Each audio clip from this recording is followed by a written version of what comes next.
BNP এখন যেই রাজনীতি করছে সেটা তাদের দুটি মৌলিক নীতির উপর প্রতিষ্ঠিত।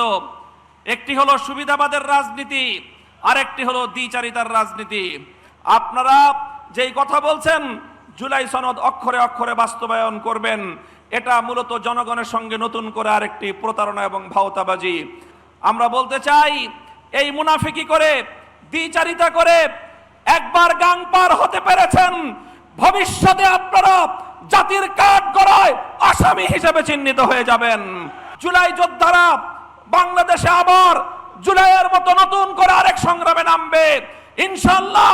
আমিও কথা দিচ্ছি, সেই সংগ্রামের সম্মুখ সারিতে আমরা বুক পেতে দিয়ে থাকবো।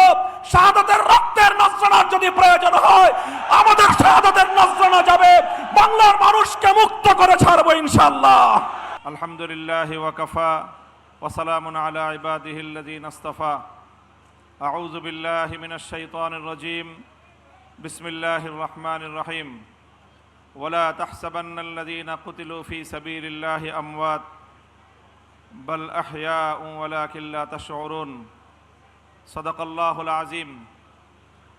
বাংলাদেশ জামায়াতে ইসলামীর উদ্যোগে আয়োজিত শহীদ পরিবার ও জুলাই যোদ্ধাদের জাতীয় সমাবেশে উপস্থিত সম্মানিত সভাপতি আমিরে জামাত ডক্টর শফিকুর রহমান সহ 11 দলীয় নেতৃবৃন্দ, বাংলাদেশ জামায়াতে ইসলামীর কেন্দ্রীয় নেতৃবৃন্দ, আমার সামনে উপস্থিত বাংলাদেশের আমার দৃষ্টিতে সবচেয়ে সম্মানিত শহীদ পরিবার এবং জুলাই যোদ্ধারা,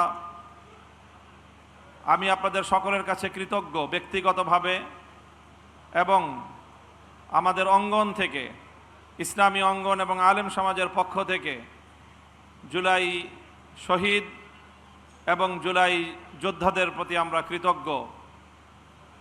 এজন্য কৃতজ্ঞ, আপনারা জানেন যে 2021 সালে ভারতীয় আধিপত্যবাদের বিরুদ্ধে কথা বলতে গিয়ে 1,500-এর বেশি আলেম ওলামাদেরকে বিগত ফ্যাসিবাদী সরকার গ্রেফতার করেছিল।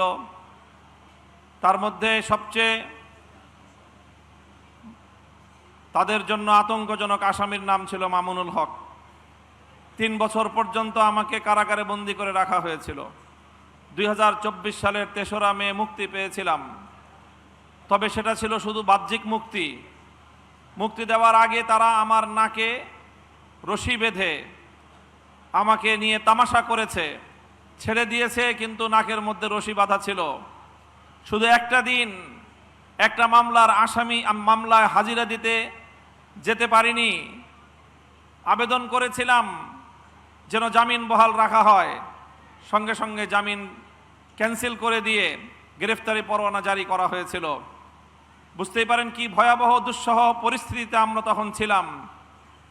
কারাগারে এবং কোর্টের গারদগুলোতে বিএনপির ডজন খানিক নেতার সাথে আমাদের দেখা হতো।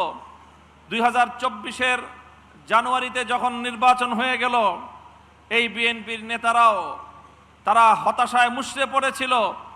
তারাও সকলেই মন্তব্য করত 2040 সালের আগে শেখ হাসিনা বেঁচে থাকতে আর কোনো দিন বাংলাদেশের ক্ষমতার পরিবর্তন হবে, এই স্বপ্ন বিএনপি দেখত না।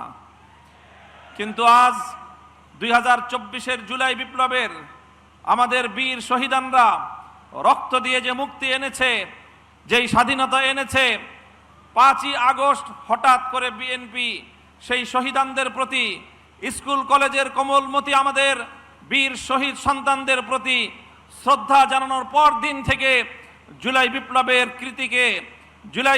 কৃতিত্বকে, জুলাই শহীদদের কৃতিত্বকে খাটো করে দেখবার পায়তারা শুরু করেছে।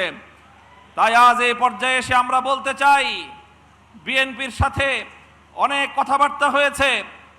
জুলাই বিপ্লবের সকল বক্তব্যগুলো সামারাইজ হয়ে গণভোটের মাধ্যমে জাতির সামনে উত্থাপিত হয়েছে। 70% ভোটার গণভোটের পক্ষে রায় দিয়েছে। বিএনপি সেই রায় নিয়ে টালবাহানা করছে। আমি বলেছি, বিএনপি এখন যেই রাজনীতি করছে সেটা তাদের দুটি মৌলিক নীতির উপর প্রতিষ্ঠিত। একটি হলো সুবিধাবাদের রাজনীতি, আরেকটি হলো দ্বিচারিতার রাজনীতি। নির্বাচনের আগ থেকে তারা শুরু করেছে, তলে তলে গণভোটে নায়ের পক্ষে ক্যাম্পেইন করেছে। 300 আসনে 300 এমপি প্রার্থী এবং গোটা বিএনপির তাদের সকল অঙ্গ সংগঠন সহ গোটা জনশক্তি তলে তলে নায়ের পক্ষে ক্যাম্পেইন করে যখন দেখেছে যে হায়ের পক্ষে গণজোয়ার, আমসালা দুটো যাওয়ার ভয়ে শেষ পর্যন্ত বিএনপির চেয়ারম্যান সাহেব বাধ্য হয়ে গণভোটে হায়ের পক্ষে বলেছেন, হায়ের পক্ষে ক্যাম্পেইন করেছেন।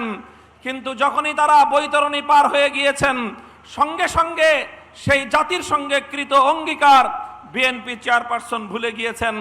আমরা বলতে চাই, এই মুনাফিকি করে, দ্বিচারিতা করে একবার গাং পার হতে পেরেছেন, ভবিষ্যতে আপনারা জাতির কাঠগড়ায় আসামি হিসেবে চিহ্নিত হয়ে যাবেন। সুবিধাবাদের রাজনীতি বাদ দেন, গণভোটের রায় কার্যকর করুন। সংবিধান সংশোধনের ওই সকল বুঝ বাংলার মানুষ আর বুঝতে চায় না। 17টি সংবিধানের সংশোধন বাংলাদেশে হয়েছে, কিন্তু এই সংশোধনীগুলো টেকসই হয় না। এবারের মানুষের ম্যান্ডেট ছিল সংবিধান সংস্কার পরিষদ গঠনের মাধ্যমে, সংসদকে গাঠনিক ক্ষমতার মাধ্যমে সংবিধানের আমূল সংস্কার মানুষ দেখতে চেয়েছে।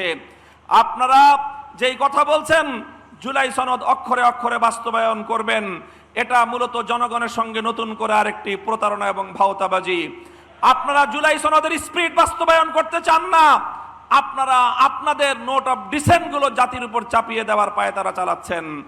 এভাবেই যদি আপনাদের চলতে থাকে, জুলাই যোদ্ধাহত যোদ্ধারা এবং জুলাইয়ের শহীদ পরিবার, জুলাই যোদ্ধারা বাংলাদেশে আবার জুলাইয়ের মতো নতুন করে আরেক সংগ্রামে নামবে ইনশাআল্লাহ। আমিও কথা দিচ্ছি, সেই সংগ্রামের সম্মুখ সারিতে আমরা বুক পেতে দিয়ে থাকবো। শাহাদাতের রক্তের নজরানা যদি প্রয়োজন হয়, আমাদের শাহাদাতের নজরানা যাবে, বাংলার মানুষকে মুক্ত করে ছাড়বো ইনশাআল্লাহ। আসসালামু আলাইকুম ওয়া রাহমাতুল্লাহ। প্রবাসীদের জন্য নির্মাণ হচ্ছে দেশের প্রথম স্মার্ট সিটি, যেখানে থাকছে স্কুল, মসজিদ, হাসপাতাল, সুইমিং পুল, হেলিপ্যাড, পাঠাগার, জিম, সুপারমার্কেট, শিশু পার্ক সহ সকল নাগরিক সুবিধা। মাত্র 30 লাখ টাকা বিনিয়োগে মিলছে আকর্ষণীয় ফ্ল্যাট। প্লাটিনাম ইনভেস্টরদের জন্য ঢাকা বিমানবন্দরে ভিআইপি প্রোটোকল সুবিধা। বিস্তারিত জানতে যোগাযোগ করুন স্ক্রিনে দেয়া হোয়াটসঅ্যাপ অথবা ইমো নাম্বারে।